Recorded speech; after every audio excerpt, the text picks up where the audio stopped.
14 April ते 20 April या कालावधीमध्ये फायर डे सप्ताह चालू आहे। जेणेकरून याची अग्नी सुरक्षा जनजागृतीसाठी म्हणून आपण या ठिकाणी हा कार्यक्रम या ठिकाणी आयोजित केले।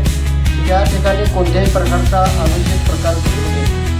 ज्यावेळेला कोल्हापूरला एक दुर्घटना घडली नाट्यगृहामध्ये, तसं काय होईल म्हणून प्रथम उपचार म्हणून ह्या ठिकाणी आपल्या नाट्यगृहामध्ये जे फायर इन्व्हेस्टिगेशन, फायर वॉल आणि फायर आपलं CO2 सिलेंडर ह्या ठिकाणी आणि हायड्रिक कनेक्शन, पाण्याचे कनेक्शन, होज रेल वगैरे ह्या ठिकाणी बसवले जाईल।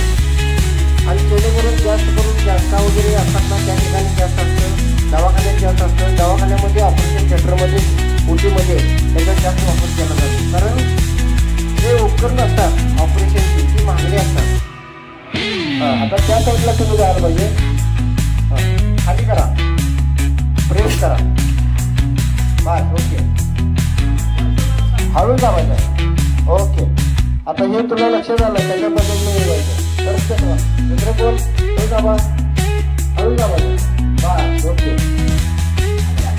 नजर पुढे घ्या, दाबा बरोबर बस ओके ठीक आहे।